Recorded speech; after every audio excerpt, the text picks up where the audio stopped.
Гледаме тази сутрин по BTV, където ромката Калина Илиева разказа за златния банкомат, разбираш ли, на който се е натъкнала. Ударам 400, на друг ден пак отивам. Да се удара на детето ти 300 лева. Да, ама той банкоматът пуска 400. Чуга, бе. Разбираш ли?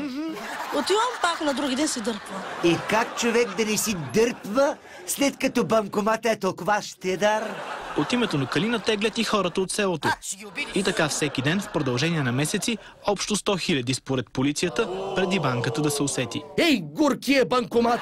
От толкова теглени ми е чудно, как не се авадлапнал! Не се ли учуди откъде идват тези пари? Почуна се как. И по време взе да се оплаша, ете.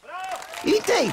Взела, че се оплашила, ама чак след 90-та хилядарка. Сега, Зуек, всъщност не се знае дали Калина се е оплашила първа или банката, от която е теглила. Един ден обаче банкоматът глътнал вълшебната дебитна карта и приказката свършила.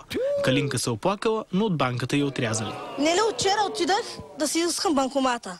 Дам една жена с къса коса, червена, обясни ми и вика, банкомат, вика, няма да ти дам. Тази Калина май си е престрастила към банкомата. Нищо чудно за тези 6 месеца да е станала банкоман. Не ли вчера отидах да си искам банкомата? Дам една жена с къса коса, червена, обясни ми и вика, банкомат, вика, няма да ти дам. Нека чуем мнението и на майката на щастливката. По телевизора от сутринта съм разбрала. По телевизора. Изобщо не знам за Калина какво става, какво не става. Тя е неграмотна. Тя не е след една стотинка да стегли от тези пари. Стотинки не, само стотачки.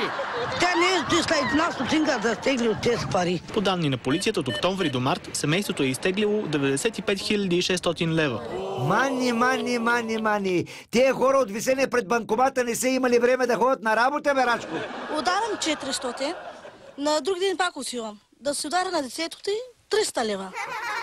Да, ама той банкоматът пуска 400. Разбираш ли? Отивам пак на други ден си дърпва. И понеже собственичката на златния банкомат се казва Калина Илиева, не можем да не се сетим за онази Калина Илиева, която стана шеф на фонд Земеделие с фалшива диплома.